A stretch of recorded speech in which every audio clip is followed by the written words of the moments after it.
6 по 8 сентября в Республике Башкортостан состоятся выборы. Республика будет выбирать главу Башкортостана, главу региона, но не только. Давайте об этом поговорим сегодня в программе «Интервью». Здравствуйте, я представляю гостя в студии Марат Гадилов, заместитель председателя Центральной избирательной комиссии Республики Башкортостан. Марат Венерович, здравствуйте. Здравствуйте. Итак, 6 по 8 сентября состоятся выборы. Все однозначно знают, что нам предстоит выбрать главу Республики Башкортостан. Однако состоятся еще и другие процедуры голосования. Вот можно рассказать поподробнее? Да, в этом году республику ожидают в единый день голосования действительно обширные выборы. В первую очередь, конечно же, это выборы главы Республики Башкортостан. Кроме того, еще уровень региональных выборов нас ожидает в Уфимском районе. Будет избираться депутат Государственного собрания Курултая Республики Башкортостан по Уфимскому одномандатному избирательному округу номер 54. Все, без исключения, муниципальные районы будут избирать депутатов в новые составы советов представительных органов местного самоуправления. 7 городских округов принимают участие в формировании новых советов. Соответственно, все депутаты будут избираться в городских округах республики, за исключением Уфы и Межгорья.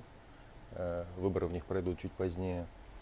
Кроме того, ряд сельских и городских поселений будут формировать свои органы на новый созыв. Ну и какое-то количество дополнительных выборов сельского уровня нам также предстоит. Всего более 200 избирательных кампаний на территории Республики Башкортостан нам предстоит организовать, провести, а избирателям, соответственно, прийти на избирательные участки и выбрать депутатов или выборных должностных лиц того или иного уровня. Но избирательные кампании уже начались. Вот, может быть, есть какие-то промежуточные итоги на сегодняшний день? Да, на сегодня у нас завершился один из таких самых, наверное, серьезных этапов избирательной кампании. Этап выдвижения, регистрации кандидатов. То есть на сегодняшний день мы понимаем уже, кто на каком уровне будет фигурировать в избирательных бюллетенях. На сегодняшний день Центральной избирательной комиссии Республики Башкортостан зарегистрировано 5 кандидатов на должность главы Республики Башкортостан. Я их перечислю по той хронологии, по которой мы их регистрировали. Хабиров Ради Фаритович, действующий глава республики, он выдвинут политической партией «Единая Россия». Сухарев Иван Константинович выдвинут Либерально-демократической партией Российской Федерации. Нагорный Владимир Александрович выдвинут партией «Справедливая Россия. Патриоты за правду». Шайнуров Артур Альбертович выдвинут Коммунистической партией Российская Федерация. И «Новые люди» партия выдвинули своего кандидата Тимирьянова Ильшата Маратовича. Если говорить про дополнительные выборы депутата Государственного собрания Курултая Республики Башкортостан, то окружной комиссией зарегистрировано 4 кандидата. Это 3 кандидата, выдвинутых партиями, и 1 кандидат-самовыдвиженец. На муниципальном уровне зарегистрировано более 6,5 тысяч кандидатов в органы местного самоуправления, которые также на сегодняшний день попадают в избирательные бюллетени, и наши избиратели смогут выбрать наиболее подходящего для них кандидата. Марат Венерович, расскажите, вот какие события сейчас связаны с выборами, запланированы в ближайшее время? Самый такой интересный этап для кандидатов, для избирателей, это агитационная кампания кандидатов. После того, как кандидаты зарегистрированы, они получают право осуществлять свою агитационную деятельность в средствах массовой информации. Напомню, что по закону все государственные, муниципальные, телерадиовещательные компании, а также печатные средства массовой информации представляют бесплатное эфирное время и бесплатную печатную площадь для опубликования агитационных материалов кандидатов. Они могут быть в различных формах. Если говорить про телевидение, это могут быть видеоролики, какие-то видеосюжеты, это могут быть какие-то публичные дискуссии, круглые столы, дебаты. Про печатные средства массовой информации, конечно же, это могут быть какие-то изображения, логотипы компаний избирательных, тех кандидатов, которые хотят провести свою агитационную кампанию, соответственно, статьи, публикации. Если говорить про период агитационной работы в средствах массовой информации, то он начинается фактически с 10 августа и завершится в 0 часов 6 сентября 2024 года. Поскольку у нас голосование будет проходить в течение нескольких дней, 6, 7 и 8, в данном случае такого понятия, как день тишины, у нас нету. 6, 7 и 8 будет запрещена полностью любая агитация, кроме той, которая размещена была заранее в виде плакатов, каких-то баннеров или каких-то иных вариантов. Естественно, только лишь телевидением агитационная работа кандидатов не заканчивается. Это могут быть публичные какие-то мероприятия, в том числе совместные кандидатов, встречи с избирателями. Это может быть распространение агитационных материалов в форме каких-то печатных изданий. Это может быть агитация посредством размещения аудиовизуального материала в сети интернет. То есть вариантов на самом деле много у кандидатов, чтобы довести до избирателей свою предвыборную программу и те ожидания, которые могли бы заинтересовать избирателя.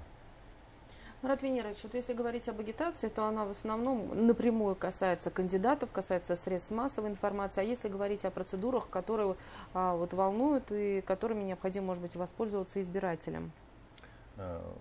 22 июля начался прием заявлений по сервису «Мобильный избиратель». Это сервис, который очень хорошо знаком уже нашим избирателям республики, да и всей страны в целом.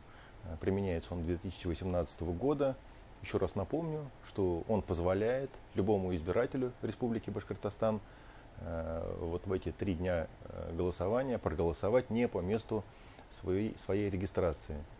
Но вместе с тем хочу акцентировать внимание, что можно будет проголосовать только на территории Республики Башкортостан, поскольку у нас идут выборы регионального и местного уровня.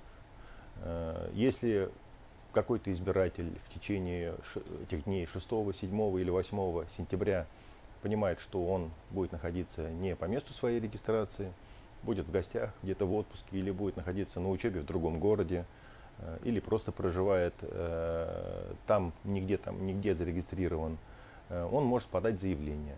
Заявление подается через любую территориальную избирательную комиссию, через любой многофункциональный центр предоставления государственных муниципальных услуг. Кроме того, такое заявление можно сегодня подать через единый портал государственных услуг. Прием этих заявлений продлится до 2 сентября. Соответственно, с 28 августа прием таких заявлений начнут осуществлять и любые участковые избирательные комиссии на территории Республики Башкортостан. То есть вот такой обширный перечень тех организаций, тех органов, возможностей, через которые избиратель может подать заявление и закрепиться за тем или иным участком. Выбором избирательной комиссии. На сегодня сделано очень много работы. На самом деле очень скрупулезная и такая щепетильная работа предстояла, и она завершилась, о чем я говорил, это этап регистрации кандидатов, поскольку к нам поступает очень много документов, которые предусмотрены законом от кандидатов. Естественно, комиссии их всесторонне изучают, запрашивают сведения, дополнительные проверки в других государственных органах и коллегиально принимают решения о регистрации или об отказе в регистрации тому или иному кандидату. На самом деле есть кандидаты, которые не смогли выполнить все требования закона, и по ним, на наш взгляд, были приняты обоснованные решения об отказе в регистрации. Но только лишь регистрация наша работа не завершается. Действительно, избирательные комиссии — это достаточно большой такой механизм, можно сказать, организм, да, даже, наверное, это 69 территориальных избирательных комиссий на территории всей Республики Башкортостан. Это 3261 участковая избирательная комиссия, которая образована в местах постоянного проживания наших избирателей. Кроме них еще будет образовано решением Центральной избирательной комиссии 40 комиссий, которые будут образованы в местах временного пребывания граждан. В них, конечно же, работают наши с вами сограждане. Это чуть меньше 28 тысяч членов участковых комиссий, которые назначены в эти комиссии различными политическими партиями, собраниями по месту работы, по месту избирателей, общественными организациями. То есть у них на сегодняшний день есть большой фронт работы. У нас, наверное, правильно будет сказать. Мы сейчас занимаемся подготовкой помещений для голосования, подготовкой всего необходимого оборудования, которое будет нужно поставить на избирательных участках, завершаем периоды закупки необходимых канцтоваров, необходимых материальных ценностей, которые необходимы для работы любой участковой комиссии, чтобы в дни голосования у самого первого избирателя была возможность выразить свое волеизъявление. Кроме того, мы осуществляем в плотном взаимодействии работу с правоохранительными органами по подготовке именно и по проверке помещений для голосования на предмет их безопасности. На самом деле во главу угла мы ставим безопасность наших избирателей, наших членов комиссии, которые придут на избирательные участки и в течение 3 дней будут работать и будут голосовать, и чтобы это все прошло спокойно и без каких-либо эксцессов. То есть вот такой фронт работы, он сейчас лежит на плечах вот этой армии членов избирательных комиссий. Очень большой фронт работы. А если вот очень коротко скажите, когда начнут работу, когда откроются участковые избирательные комиссии? Да, участковые избирательные комиссии в этом году начинают свою работу за 20 дней до дня голосования. С 18 августа все члены участковых комиссий начнут работу. Мы планируем и предполагаем провести поквартирные подомовые обходы наших избирателей, примерно по тому же образу и подобию, как это происходило на выборах президента Российской Федерации в марте этого года.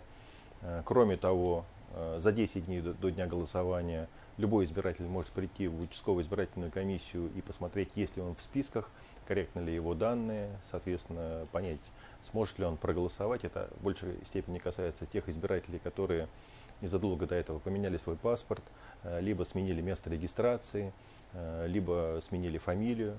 Ну, то есть те данные, которые у нас сегодня находятся в списках избирателей, они все-таки актуальны, но если избиратель сомневается, он может прийти на избирательный участок и задать все необходимые, интересующие его вопросы. А есть ли горячая линия, чтобы, может быть, не в участковую избирательную комиссию идти, а можно было просто позвонить? Да, мы организовали, и на сегодняшний день она уже работает. Горячая линия Центральной избирательной комиссии Республики Башкортостан. На нее можно позвонить по телефону 8 800 347 54 54. Там ответят на любой вопрос избирателя, кандидата, связанные с их реализацией их прав. Там принимают участие сотрудники аппарата Центральной избирательной комиссии, члены Центральной избирательной комиссии с правом решающего голоса. То есть все люди профессиональные, и я думаю, что все вопросы, которые могут быть им адресованы, найдут свои ответы. Марат Венерович, спасибо огромное, что пришли сегодня к нам в студию, рассказали подробности предстоящих выборов. Спасибо. Это была программа «Интервью», и сегодня в гостях у нас был Марат Гадилов, это заместитель председателя Центральной избирательной комиссии Республики Башкортостан. Спасибо, что были с нами.